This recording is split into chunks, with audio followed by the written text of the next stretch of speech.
o campo magnético da Terra, que é até hoje, não vi teoria para explicar por que a Terra tem campo magnético. Mas se não tivesse, a gente não estaria aqui, está todo mundo morto. Tem um ímã lá dentro, que fica lá no núcleo da Terra, e ele produz linhas de campo norte e sul. Olha que interessante, o polo norte geográfico, lá perto de onde Papai Noel mora, lá perto da Lapônia, é o polo sul magnético. As linhas de força saem do sul nosso, do sul da Terra, lá da Antártida, se fecham pela atmosfera e entram de novo. Então lá no polo norte está o sul magnético e lá no polo sul está o norte magnético. Então o norte magnético não é lá no Papai Noel mora, não. O Papai Noel mora é o sul magnético. Mas o norte magnético e o sul geográfico não são coincidentes, não. Tem uma distância bem grande. Eu imagino que hoje deve estar perto de uns 2.000 quilômetros de distância. Os cartógrafos, quando criaram o mapa da Terra, chamaram lá para cima de norte, que é só para a gente. Lá de fora do espaço não existe, a Terra não tem posição. A gente, para representar, representou a Terra assim. O alto da Terra do desenho nosso aqui, o pessoal chamou de norte. Sim. Isso é o norte geográfico, para fazer mapa. Mas do ponto de vista magnético, é onde as linhas de campo entram. O norte da Terra é o sul magnético da Terra, é onde as linhas de campo entram. Mas se você for falar isso para uma pessoa, a pessoa vai falar que você está maluco. Não, a agulha da minha bússola aponta para o norte magnético, aponta para o sul magnético. Em qualquer eletricidade, eles vão dizer para você que a corrente sai do mais e vai para o menos. Em todos os livros do planeta, mas não é. A corrente sai do menos e vai para o mais. Onde tem o polo mais da bateria, não vai poder sair um elétron. O elétron é negativo. Tem um polo mais, você acha que o elétron vai sair dali? Ele vai ficar grudadinho ali, não vai sair dali nunca. Quando você for escrever as equações de transferência de energia, de circulação de corrente, com aquele menos na frente, tem equação que não tem resposta. Convencionou-se que o lado de cima da Terra é norte. Só que depois que foi convencionado isso, que descobriram que o ímã da Terra é de cabeça para baixo, em relação ao que foi falado. Então, o ímã, ele tem o sul para cima. As linhas de campo, como ela é contínua, ela tem que sair de algum lugar e voltar para algum lugar. Mas eu não sei se te dizer se o que sai linhas de campo magnético. Elas vão se propagando e ela tem que fechar de novo por dentro do ímã. Então, ela tem um fluxo, mas isso daí pode ser convencional. Esse campo segue a linha, mas pode ser só uma convenção. Se algum planeta se aproximar da Terra, as linhas magnéticas vão ter pouca influência, vai ter influência mais a velocidade dele e a direção dele, o impulso que ele tem. O campo magnético dele pode ser muito maior do que o nosso e fazer esse ímã virar. Esse ímãzinho que tem dentro da Terra, as linhas de campo saem aqui, passam pela atmosfera lá e tal, e voltam aqui. Então aqui é sul e aqui é norte. E não é certinho, quer dizer, o norte magnético não é o sul geográfico. Tem uma distância aí de uns 2.000 quilômetros. O que faz criar esse campo magnético dentro da Terra? Isso é briga boa, porque eles acham que dentro da Terra tem uma bola de ferro sólido. E em volta dessa bola de ferro sólido tem ferro e níquel líquidos, por causa da alta pressão. E faz o ferro e o níquel derreter. Aí você pensa assim, legal, o ferro é um ímã. Então você tem um monte de ímãzinhos lá dentro da Terra, todo mundo na mesma direção, e formou um baita do ímã. Não. Você ouviu falar da Madame Curie, do Pierre e da Marie Curie, que descobriram lá os negócios da radioatividade? Ela descobriu o seguinte, que existe um ponto de temperatura que o ferro perde todas as características magnéticas dele. O ferro são 760 graus. Lá dentro da Terra, o ferro está muito mais do que isso. Está perto lá de uns 4.000 graus, 5.000 graus. Então o ferro que tem dentro da Terra não tem magnetismo nenhum, já foi para o brejo, já perdeu. A teoria mais aceita é o seguinte, como a Terra gira, você vai ter aquele ferro líquido girando. Então dentro da Terra tem um eletroímã, não é um ímã. O que eu, por exemplo, eu não durmo à noite de preocupação é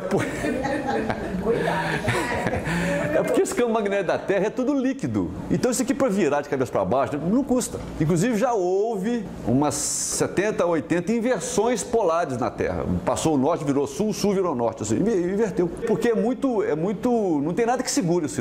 O campo magnético da Terra ele é variável, ele aumenta, depois diminui, inverte, fica zero. O que causou essa alteração no passado? Os geólogos, como é que eles descobrem que a Terra já inverteu o campo magnético? Eles pegaram,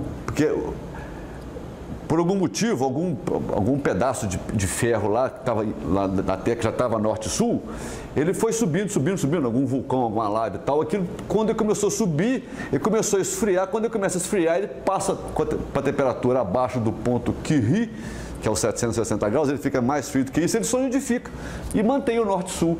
Então, se você for pesquisar lá em vulcão, você vai ver pedrinha norte-sul apontando para cima e pedrinha norte-sul apontando para baixo. Então, descobriram que já houve inversão polar da Terra um monte de vezes. E realmente existe, porque esse campo magnético da Terra, ele não é fixo. Ele sobe, depois ele para, começa a diminuir, zera, inverte. Eles já acharam pedras que demonstraram que o norte da Terra, o norte magnético da Terra, que hoje é lá embaixo, já foi lá em cima, já foi lá embaixo, já foi lá em cima, já foi lá embaixo um monte de vezes. E com valores diferentes. Uma movimentação de placa tectônica pode gerar essa mudança? Não, eu acho que não. Eu acho que não. O que pode fazer... Essa mudança, eles já descobriram que já teve no planeta pelo menos umas 80 vezes. Isso. Mas eles não sabem determinar exatamente quanto que acontece e nem por quê.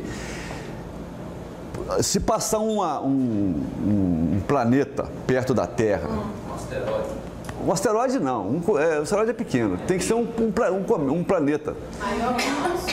Do tamanho do nosso ou um pouquinho maior. Pode perturbar isso aqui fácil. A interação do campo magnético do outro planeta com o nosso pode fazer o nosso inverter.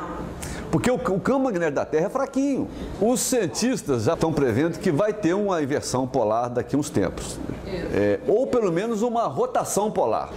Eu já vi mapa de 1300 que tinha a Antártida floresta tropical, com sol, com rio, com tudo. Quer dizer, a Antártida não é sempre lá embaixo, ela já foi região temperada ou região quente. Agora, pode acontecer da Terra ficar quietinho do jeito que está ali e o campo magnético virar, que eu acho que isso daí vai acontecer mais dia menos dia. Eu tinha lido em 1980 que os caras já tinham previsto que nos próximos 30 anos ia ter uma rotação do polo da Terra. Já passaram os tais dos 30 anos e não aconteceu.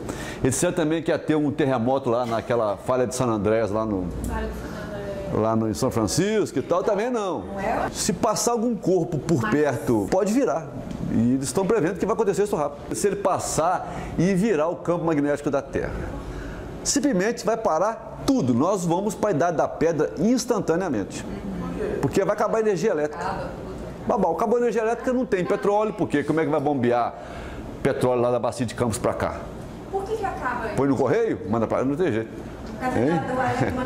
Porque, olha bem, lembra que eu falei que o campo magnético produz corrente? O campo magnético da Terra está quietinho, fixo. Se ele está fixo, ele não produz corrente nenhuma. É só quando ele varia. Campo magnético variável produz campo elétrico. Campo elétrico variável produz corrente. Então, o que acontece? O campo da Terra está quietinho, está fixo. Então, ele não produz nenhuma corrente adicional no planeta, na superfície do planeta. Ele está quietinho. Se tiver alguma perturbação, vai ter variação. Quando ele variar, ele vai produzir correntes circulantes no planeta inteiro. Essas correntes circulantes, elas não vão ser de baixo valor, vão ser de um valor razoável. E tudo que for elétrico, que estiver funcionando aqui na Terra, vai parar. Vai parar, ou vai queimar, ou vai explodir. Porque ou vai dar sobrecarga no sistema elétrico, por causa dessas correntes adicionais que vai circular pela Terra, ou o sistema de proteção das usinas vão detectar essas correntes e vão desligar. Só que para você voltar, pegar o Brasil todo, ou o mundo inteiro, desligar todas as usinas hidrelétricas, elétricas, termonucleares, eólicas e tal, e voltar isso tudo devagarzinho, não é fácil, demora alguns meses. Os cientistas imaginam que se acontecesse na Terra, nós vamos ficar parados uns 10 anos. Não vai ter luz, não vai ter rádio, não vai ter televisão, não vai ter carro, não vai ter nada. Não vai ter metrô, não vai ter elevador, não vai ter serviço. O que veio primeiro dentro do elétrico? O magnetismo ou o elétrico? Quando o nosso universo foi criado, na visão dos cientistas, que eu não concordo muito bem com isso, mas é bom dizer que seja a teoria do Big Bang, que o universo começou com a explosão. No começo era só energia, era só eletromagnetismo, não existia matéria, não existia elétron, era só energia condensada num pontinho pequenininho. Existiu eletromagnético. Existia o eletromagnetismo porque era energia sob forma eletromagnética e nuclear.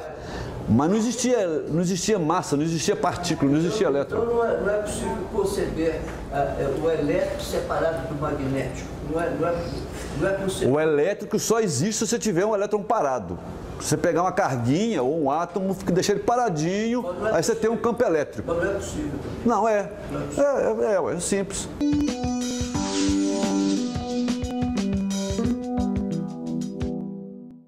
Essa parte ali é a crosta terrestre, mas ali está 1000 vezes maior, porque a crosta terrestre é uma casquinha.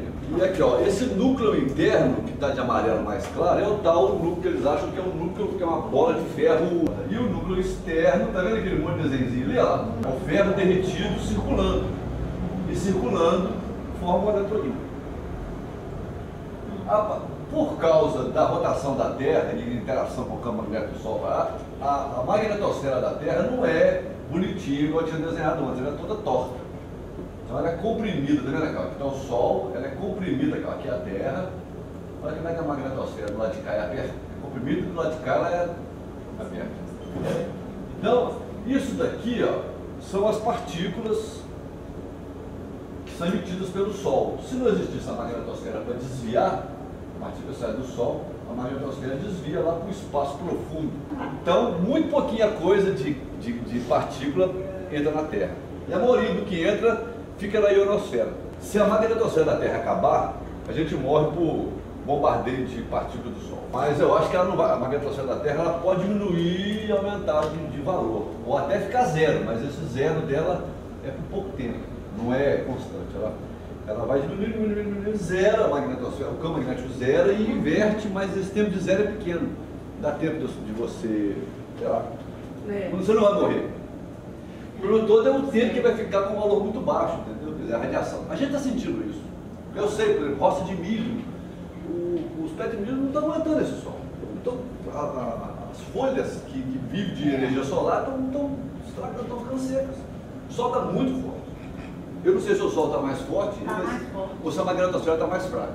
Olha o que a gente está estudando, gente. As 4 forças fundamentais da natureza. Gravitacional, que é que a gente conhece, que tudo atrai tudo. A atração gravitacional tem, pera lá, alcance infinito, quer dizer, ela age no universo inteiro, ela age sobre tudo que tem massa. A eletromagnética, que a gente está estudando, a eletromagnética. A nuclear fraca, uma força que no dia a dia nosso, que quase que não vê, mas quando você vai estudar interior de estrela, formação de elementos químicos dentro de uma estrela, tem muita influência da força nuclear fraca. E a força nuclear forte é que mantém os prótons lá dentro do núcleo. Lembra que o núcleo é cheio de prótons? E todos os prótons são positivos? E não era para repelir um repelir o outro? Não era?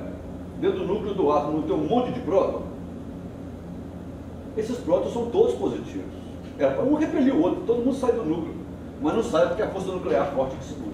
Ela é fundamental. Se ela não existisse, não existiria átomo. Porque você tem os elétrons circulando em volta do núcleo, o núcleo é positivo, porque é cheio de próton. Próton e nêutron. O nêutron não tem carga nenhuma, zero. O próton tem carga positiva. A carga do próton é exatamente igual à carga do elétron. O elétron ele fica dando volta, em volta do núcleo. Eles têm separação entre eles. Então, um não repele o outro. Se repelir é pouca coisa. Mas lá dentro do núcleo, que é muito apertadinho, tem um monte de prótons. Todos têm carga positiva. E todos eram um para repelir o outro. Não era para ter núcleo de átomo nenhum. Aí você vai juntar 10 prótons, tudo positivo. Um repele o outro. Cargas iguais não se repelem, mas não se repelem por causa da carga nuclear forte. A força nuclear forte e a força nuclear fraca são de alcance pequenininho. Olha lá, 10 elevado a menos 15. O que é isso? É 0,14 zeros e umzinho depois, quer dizer, nada. O alcance em metros. Trilionésimo de metro. É o raiozinho lá é a distância lá do núcleo. A gravitacional que a gente conhece, o resto, tudo é eletromagnetismo. Vocês estão vendo que estudar eletromagnetismo não é simples, que é tudo. Eletromagnetismo é tudo.